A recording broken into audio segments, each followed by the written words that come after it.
Magandang tanghali po sa lahat, Luzon, Visayas, Mindanao. Tayo nagbabalik dito sa aking YouTube channel po para mag-discuss ulit ng another coins po. Ayan. Magandang tanghali po sa lahat ng kolektor, lalong-lalo na po yung aking mga nakapag-subscribe dito sa aking YouTube channel po. Thank you so much po sa lahat. Yung mga hindi pa po nakapag-subscribe, baka pwede na po makisuyo, pakipindot naman po ang ating notification bell para ma-update po kayo sa mga latest ko pang gagawin mga video po. Ang pinag-uusapan po dito sa atin ay about coins, para malaman natin ang presyo ng bawat coins na ating hawak. Ayan po.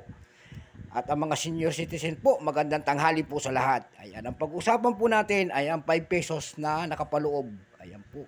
Yung luma po, 1991 po. Ayan. Ang pag-usapan po natin ngayon ay nakapaloob na 5 pesos ni Emilio Aguinaldo po. Flora Impao na series po, kung tawagin noon. Ayan po. 1991 po. Ayan. Ayan po. Napakaganda.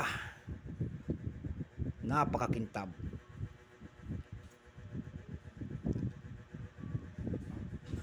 Bago tayo magsimula sa ating talakayan, kilalanin muna natin siya. Ayan po. Issue, Philippines po. Period, Republic, 1946, up to date po. Ayan.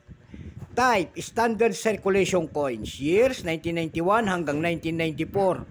4 years lamang po ang inilabas magmula 1991 hanggang 1994. Value 5 pesos po, currency piso 1967, up to date po. May bigat, composition po nito ay nickel brass. May bigat po itong 9.45 grams. May haba pong 25.5 mm po. May kapal po itong 2.5 milimetro. Shape, syempre round. Orientation, middle alignment po. Demonetized na po ito noong January 2, 1998. Number po, N-3751. Reference number, KM-259. Ayan po.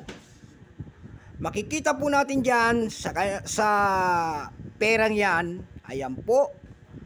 Imahe po ng isang lalaki na nakaharap po sa kanang bahagi. Doon sa tapat po ng kanyang baba, nakasulat po ang pangalang Emilio Aguinaldo po, ang ating bayani. Pagkatalikod po natin dyan, makikita po natin ang isang Nara tree.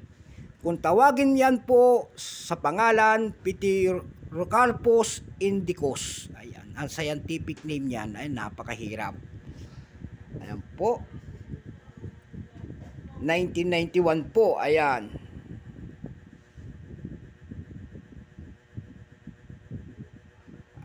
Po, ang kanyang presyo po doon sa ating numista po, may nagbebenta na nito ng $9.99 po. Ganyan na siya kalaki. Ayan po. Pero makintab na yung atin. Mayroon na po pala siyang presyo. Ang kanyang percent ay 62%. Ayan po.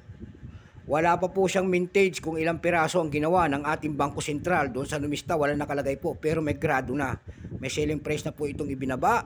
Ang kanyang very fine ay 38, extra fine 63. Almost uncirculated po nito ay 63 pesos din. At ang uncirculated po, ganun din po, patas po.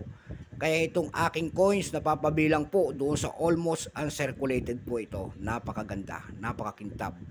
Katulad ng vlogger na nagsasalita. Ayan po. Dako naman po tayo para maliwanagan kayo doon sa kanyang presyo po. Ayan. Doon po sa ating numista.com po, may nagbebenta na nito nakapaskil doon na $9.99. Doon po sa ating eb.com na pangalawang site po, may nagbebenta rin ito ng $10.65. Mayroon na rin po nagbebenta doon ng 300 pesos per piece. May kita po ako doon 250 pesos per piece. Ayan po, may pinakamalaki rin nagbebenta doon na $7.99. Ayan po. Doon naman po sa Carousel page po, ayan, dito po lang sa atin po, may nakapaskil po doon na ang seller po ay si Erica. Ayan po. Erica 039276 po. Ayan. Ang coins na ganito nakapaskil po doon, nagbinebenta niya po ng 100,000 pesos only. Ayan po. Kasi ano nilagay niya doon ay rare coin. Ayan po, rare coin daw. Ayan. Rare coin daw yan, 1991 natin. Yun ang kanyang pananaw po. Kaya hindi natin pwedeng basagin po at hawak niya yon. Parati kong sinasabi, pag hawak mong isang coins, malaya ho tayong pumresyo dyan. kahit itong aking, kahit presyuhan ko po sa realidad dito sa ating bansa. Itong hawak ko po, pag bininta ko rin ito na 10,000, ayan, pwede po.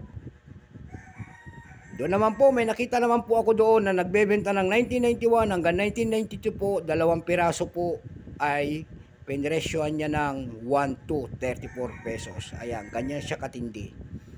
Ayan po, nalaman nyo ulit ang kanyang presyo.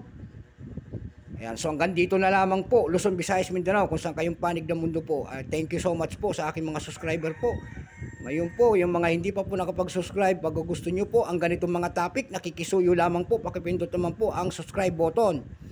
Share and like para ma-update po kayo sa mga latest ko pang gagawin mga video ko po. Thank you so much po sa lahat and God bless.